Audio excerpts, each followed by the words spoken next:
요한복음 14장 25절에서 26쪽 신약성경 172쪽입니다.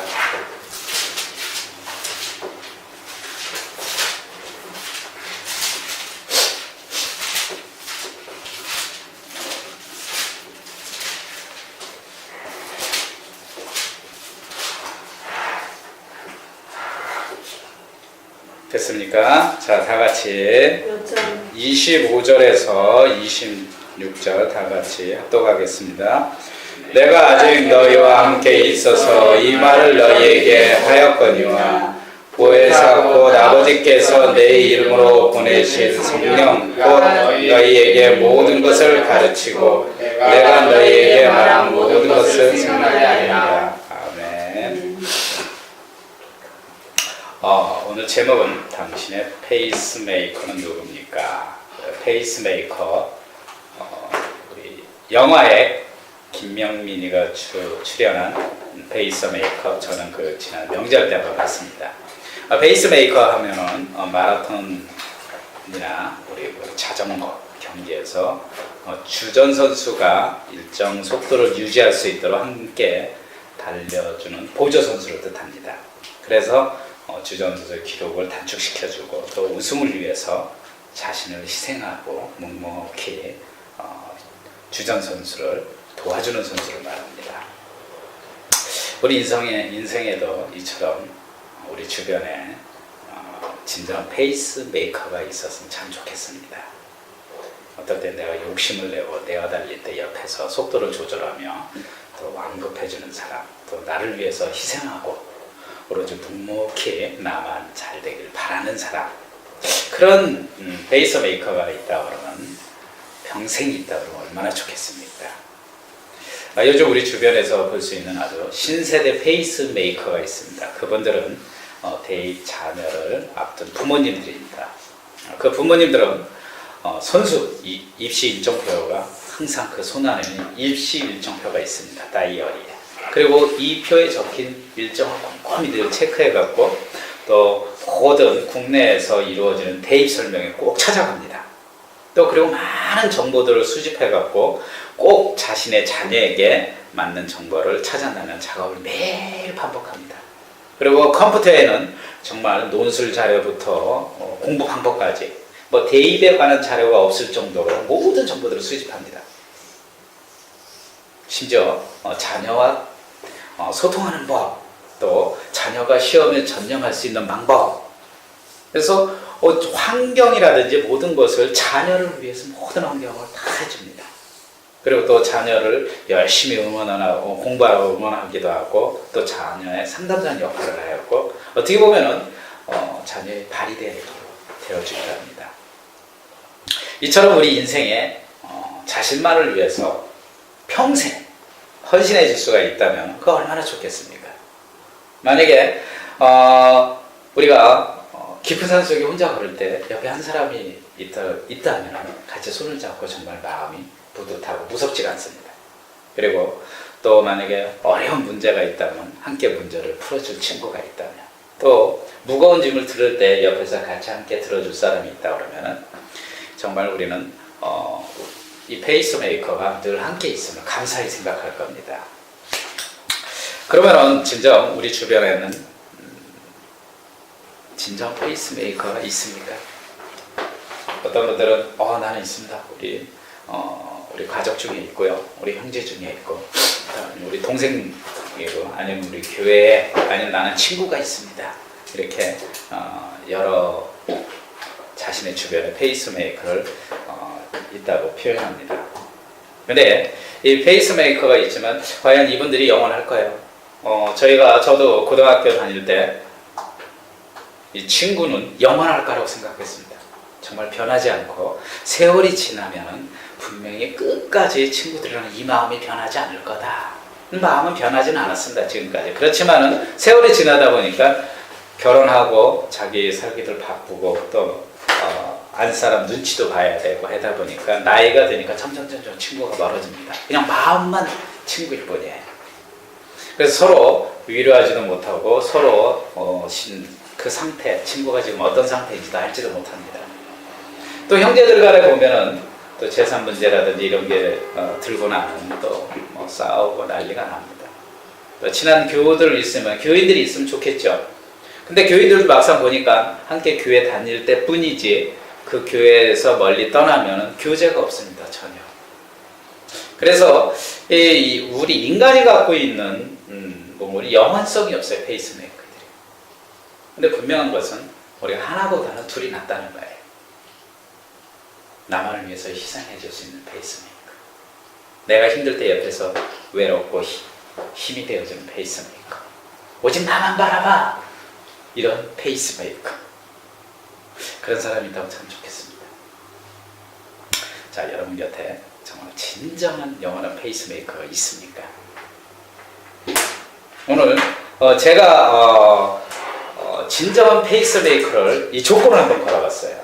첫째로 진정한 페이스메이커는 내 사정을 잘 알아야 되고 24시간 내에 나와 함께 있어야 되고, 두 번째로, 세 번째로 나에게 어떤 조건도 없어야 됩니다. 네 번째로 영원히 변하지 않아야 되고요. 다섯 번째로 나의 부족함을 늘 채워줘야 되고, 일곱 번째로 능력이 있어야 됩니다. 여덟 번째로 나에게 중보자 역할을 잘 해야 돼요. 아홉 번째로 나를 가르칠 수 있는 실력이 있어야 됩니다. 열 번째로 내가 잘못된 길로 가더라도 책망할 줄 알아야 됩니다. 과연 이런 조건에 10가지 조건의 페이스메이커가 있을까요? 한번 우리 이 조건 한번 찾아봅시다. 여러분. 있겠습니까? 우리 주변에서 찾든가 뭐 여러분 말씀을 성경에서 찾든가 어디에서 이런 페이스메이커가 여러분 있습니까? 없어요? 없습니까? 우리 크리스찬들은 대답을 해야죠. 나는 있다. 이렇게 자신감 있게 대답할 줄 알았는데 전혀 못하네요. 저는 이렇게 생각합니다. 우리의 진정한 페이스메이커는 성령이라고 생각합니다. 성령께서 우리 인생의 진정 페이스메이커가 아닐까. 이 10가지 조건을 충족하신 분이 성령이 아닌가 저는 생각합니다. 정말 내가 인생을 살아갈 때 열심히 달려가고 숨이 헐떡헐떡 있고 너무 힘들어할 때 성령님께서 나에게 힘을 주시고, 또한 내가 욕심이 너무 앞선 나머지 스페이스를 잃고 막 달릴 때 성령님께서 우리 인생의 완급 조절해 주시고, 내가 힘들고 외롭고 할 때 성령님께서 나에게 손을 잡아주시고, 마지막 인생의 꼬린 지점에서도 성령님께서는 하나님의 중보자 역할을 해주시지 않는 분인가 이렇게 생각됩니다. 그럼 성령은 누구십니까?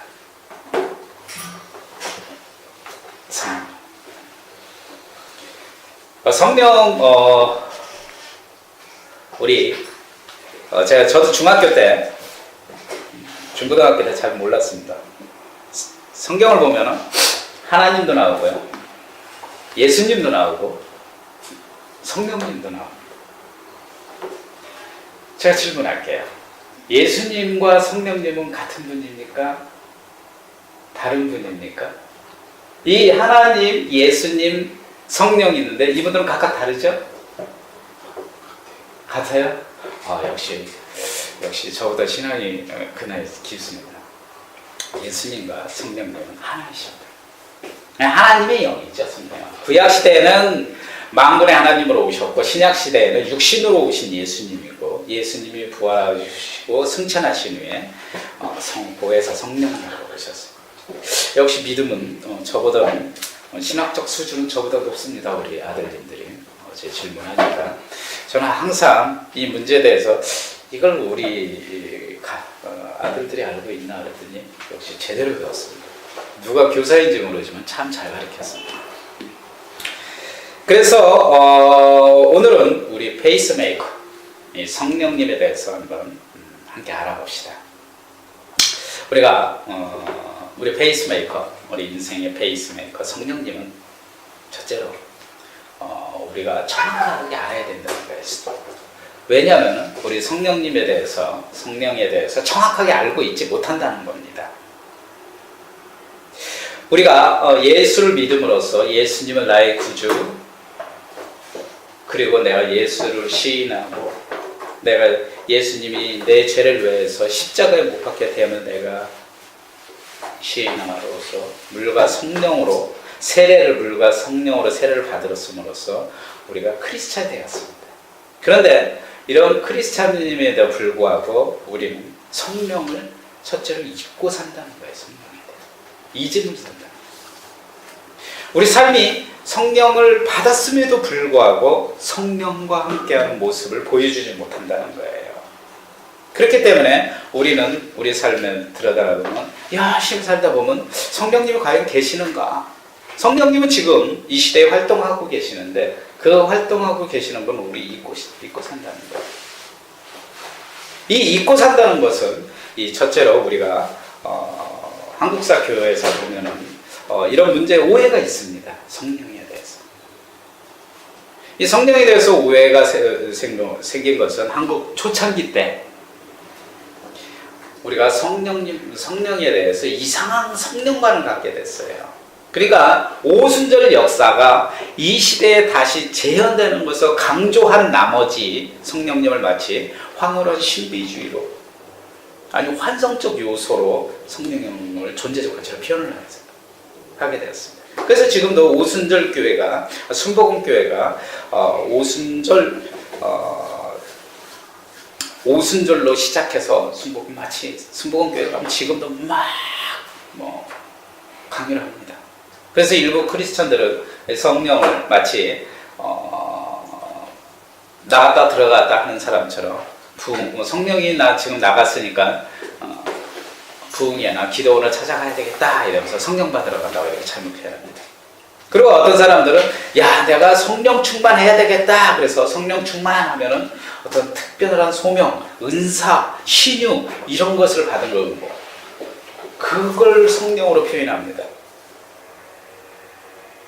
그래서 우리는 이 성령에 대해서 잘못된 오해된 선입감이 한국교회에 정착했기 때문에 우리가 성령에 대해서 잘 인지를 하고 못합니다. 그리고 또한 한편으로 지식적 사람들은 또 성령을 어떻게 보냐면 오늘 대개 크리스찬들이 이렇게 봅니다. 성령을 마음으로 보려고 그래요. 마음으로. 어떤 크리스찬이 이렇게 얘기합니다. 저는 성령을 느낄 수가 없습니다. 성령이 나와 함께 있는 걸 전혀 느낄 수가 없다고 이렇게 이야기합니다. 실은 성령은 우리 마음으로 느낄 수가 없어요. 왜냐하면 성령께서는 우리 마음에 계시는 것이 아니라 그분은 우리 마음과 직접 소통하는 것이 아니라 그분은 우리의 영 가운데 함께 계시는 거예요. 우리 영과 소통하는 것입니다. 영과 마음은 분명히 달라요. 그래서 대개 성령께서는 우리 안에 거하실 때는 그분은 우리의 머리, 우리 지식, 우리 마음이 아니라 우리 심령 안에 거하시는 것입니다. 이걸 구분할 줄 알아야 돼요. 이걸 구분을 못하고 그냥 우리가 마음으로 성령을 보려니까 성령을 볼 수가 없는 거예요. 따라서 우리는 성령을 우리의 마음으로 보는 것이 아닙니다.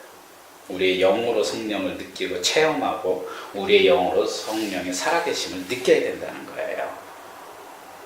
그리고 또한 우리가 성령님을 잊고 산다는 것은 영원히 함께 하심을 믿지 못한다는 거예요. 성령님. 어떤 그리스도들이 이렇게 합니다. 성령님께서는 저를 떠났나 봐요. 저와 함께 느낌을 할 수가 없습니다. 이렇게 얘기해요. 성경에 보면요. 요한복음 14장 오늘 본문 14장 16절에 보면 이렇게 이 말씀을 한번 제가 읽어보겠습니다. 내가 아버지께 구하겠으니 그가 또 다른 보혜사를 너희에게 주사 영원토록 너희와 함께 있게 하리라 이렇게 말씀하셨습니다. 성령님께서는 이 본문의 말씀처럼 영원토록 함께 우리와 있겠다고 말씀하셨습니다. 그래서 성령은 왔다 갔다 하는 것이 아니라 없어지는 게 아니라 우리가 성령님 한 번 받기만 하면 그분은 나와 함께 영원토록 함께 하시는 분입니다. 내가 잘못한다고 떠나지는 분이 아니에요. 그분은 늘 우리와 함께 계시에 우리는 진정으로 성령을 모신 진체로 영원히 의지하며 살 수가 있습니다. 그래서 오늘날 우리 크리스찬들은 이 성령에 대해서 성령님이 있고 없음, 성령님에 대한 오해, 성령님에 대한 잘못된 시선, 그리고 성령님에 대한 영원성에 대해서 잊고 살기 때문에 우리가 성령을 올바르게 인식할 수 없다는 거예요. 두 번째로 우리가 성령님에 대해서 우리가 오늘날 현대 크리스찬들의 가장 큰 문제점가 우리가 성령을 우리 지적 수준으로, 지적 말씀으로만 자꾸만 몰아서 성령을 왜곡하고 있습니다. 오늘날 현대 신앙인들은 말씀만 봅니다. 그리고 말씀의 지적 수준만 따라가요. 그래서 어떻게 보면 오늘날 크리스찬들은 머리만 큰 교인으로 변했습니다. 행함이 없는, 액션이 없는 크리스찬이 아니라 머리만 큰 크리스찬으로 변해가고 있다는 사실이에요. 말씀을 우선시하고 성령의 역사를 무시합니다. 이분들은 오히려 성령의 역사를 보면 비웃습니다. 그리고 성령의 역사와 전혀 상관없는 무관한 신앙으로 변해버리고 합니다. 오늘날 크리스찬들이. 그래서 오늘날 우리 크리스찬들은 모습을 보면요, 뜨겁지도 않고요, 차지도 않고 그런 신앙인으로 전체적으로 변해간다는 거예요. 그래서 70년대 찬양과 지금 찬양이 좀 많이 바뀌었습니다. 70, 80년대의 찬양과 지금. 그때 찬양은, 제가 어렸을 때 찬양은 성령에 대해서 찬양을 부르면 이 찬양을 불렀습니다. 불길 같은 성령이여 함께하는, 이거 불렀어요. 근데 요즘은 찬양은 성령이 오셨네, 성령이, 아주 성령 자체가 아주 스무스하고 아주 감성적으로 바뀌었어요. 이 성령님은요, 초대교회 시작할 때 그때 사역이 시작됐습니다. 이 성령이 사도들을 통해서 아주 일시적으로 일어난 사건이 아니라 아주 신약 시대에 제한된 사건이 아니라 이 시대 영원히 지금까지도 IMG로 진행하고 있다는 거예요. 그리고 앞으로도 또 진행하고 있을 것이고요. 그래서 우리는 이 성령님이, 기독교의 역사는요, 성령 없이는 아무것도 기독교의 역사가 교회답게 교회다운 교회가 될 수 없고, 성령의 역사 없이는 기독교의 역사는 없는 것입니다. 그래서 성령이 없이는 우리가 역사하지 않는 교회라고 우리가 표현을 하기도 합니다. 그래서 우리는 성령이 없이는 해서 이 시대에 가장 사이비에 시작된 비롯함이 어디냐면, 성경 말씀도 분명히 사이비들은 성경 말씀도 성경이 인용합니다. 그리고 하나님도 인용합니다.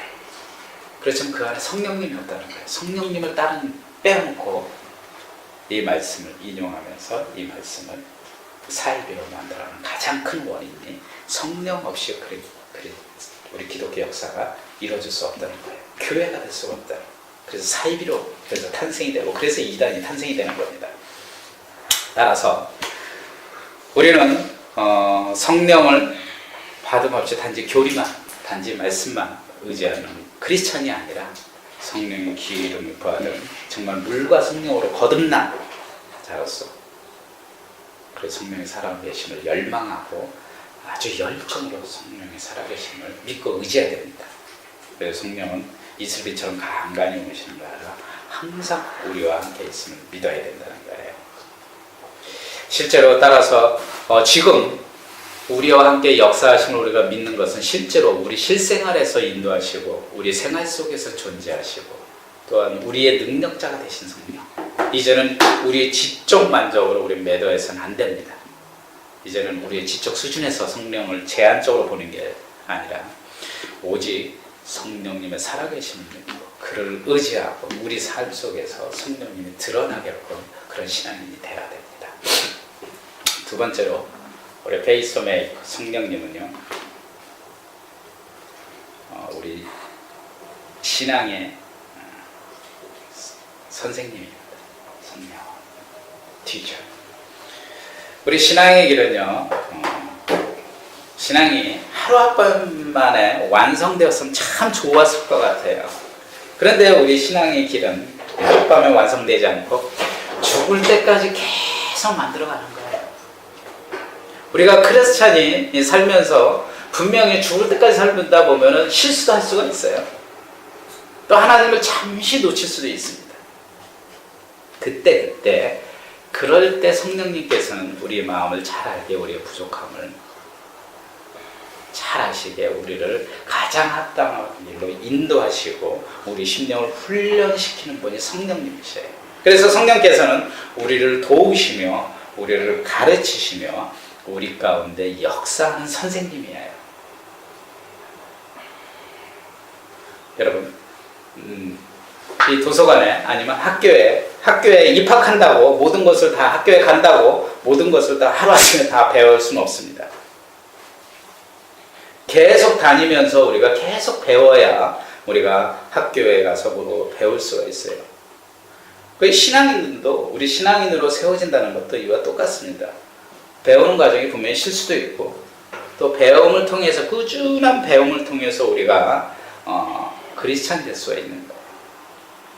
만약에 운전을 시작하는 분이 고바위가 무섭다고, 아니면은 지나치는 대형차가 무섭다고 운전을 그만두려면 운전할 수가 없습니다.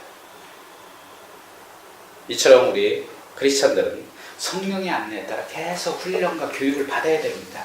그 교육을 통해서 우리 크리스찬들이 성장하는 것입니다. 그렇게 우리는 우리와 함께 하시는 성령님, 우리가 잊지 않는 성령님을 위해서는 우리 인생은 늘 변함없이 성령님을 바라보고 성령님을 따라가고 성령님의 우리의 선생님이란 것을 우리 늘 믿고 따라가야 된다는 거예요. 그 선생님의 교육을 통해서. 그래서 이제 마지막으로 오늘은 설교 말씀을 아주 짧게 준비했습니다. 마지막으로 성령님께서는 우리에게 10가지 페이스메이커, 티처 선생님 역할을 해주십니다. 우리 용성이가 설교를 짧게 한다니까 아주 감탄하고 있어요. 설교 말씀이 너무 감탄스러운지 와 주여. 다음부터는 아멘 하십시오. 자, 성령님께서는 우리 인생의 페이스메이커를 하고 있습니다. 그 티처 역할을 어떻게 하냐면요, 성령님께서는 첫째로는요, 우리의 사정을 잘 알고 우리의 사정에 맞게 성령님은 우리를 인도하십니다. 두 번째로요, 성령님은요, 언제 어디서나 우리와 함께 계셔서 24시간 내내 우리를 지켜주시고 안내해 주십니다. 세 번째로는요, 성령님은 우리에게 어떤 조건도 없이 한없이 우리를 사랑합니다. 조건이 없습니다. 네 번째로 성령님은요, 우리가 마지막 그날까지 절대 변하지 않는 겁니다. 변하지 않게 우리를 지켜주시고 우리를 인도해 주십니다. 그리고 성령님은요, 다섯 번째로요, 우리의 부족함을 알게 먼저 우리의 부족함을 채워주십니다. 여섯 번째로 성령님은요, 언제나 주님의 나라 백성으로서 우리에게 옳은 길만 안내해주고 가르치십니다. 세 번째로 성령님은 세상을 창조하신 분이기에 그 능력의 손길이 언제나 우리와 함께 하시고 우리를 향해서 그 손길이 항상 뻗쳐져 있어요. 그래서 그 능력이 우리와 함께 있습니다. 여덟 번째로 성령님은요, 마지막 그날에, 마지막 우리가 주의 날에 들어갈 때, 그때 우리의 중보자 역할로서 우리를 구원의 길로 계속 인도하십니다. 여덟 번째, 성령님은요, 세상의 그 어떤 지혜보다, 세상의 그 어떤 지식보다 놀라운 지혜로 우리를 가르치실 수 있는 실력을 갖추기에 늘 우리를 가르치고 계십니다. 우리 안에서. 열 번째요, 성령님은요, 내가 잘못된 길로 가면 책망도 하죠. 잘못된 거 있으면 우리를 들어서 다른 것을 정말 하나님의 길에 옳은 길로 우리를 인도하고 안내해 주시는 것. 그럼으로써 우리 안에는 무엇이 생길까요? 그럼으로써 우리 안에는 27절에 보면요, 오늘 본문의 27절에 보면 우리 안에 생기는 거예요. 그럼으로써 성령님이 우리와 함께 하면서 뭐가 생기냐면요, 마지막으로 27절을 읽고 오늘 말씀하세요. 자, 27절. 그럼으로써 성령님이 우리와 함께 계시면 함께 읽겠습니다. 그러므로서 평안을 너희에게 끼치노니 곧 나의 평안을 너희에게 주노라. 내가 너희에게 주는 것은 세상이 주는 것과 같이 아니하리라. 너희는 마음에 근심하지도 말고 두려워하지도 말라. 이게 오늘 말씀입니다. 이 말씀을 통해서 우리 영원한 영생자의 중재자이시며 우리의 죄를 알게 하시고 우리를 예수님을 닮아가는 삶, 우리 영원한 우리 인생의 페이스메이커 성령님을 자랑스럽게 살아갑시다. 기도합시다. 주님 감사합니다. 오늘 성령께서 우리의 페이스메이커에게 우리의 인생의 안내자이시고 우리 인생의 조력자이심을 감사드립니다. 늘 우리 곁에서 성령님께서 늘 우리가 힘들고 외로울 때 우리에게 손을 내밀사 우리를 일으켜 주시고 우리에게 힘이 주시는 성령이 있음을 감사드립니다. 날마다 우리가 성령님을 의지하며 그분을 바라보고 그분과 함께 매일 호흡하고 그분과 함께 대화를 나누며 그분과 함께 의지하고 또한 흔들리지 않는 믿음이 되도록 주님 인도하여 주시옵소서. 더욱더 이제 우리가 성령이 우리와 함께 하시기에 담대히 우리가 복음을 전할 수 있는 믿음을 또한 허락하여 주시옵소서. 내 자신을 위한 신앙인이 아니라 이제 나가 아닌 남을 돌아볼 수 있는 신앙인으로서 거듭난 크리스찬이 되도록 주님 인도하여 주시옵소서. 우리를 구원하신 예수님 이름으로 기도합나이다. 아멘.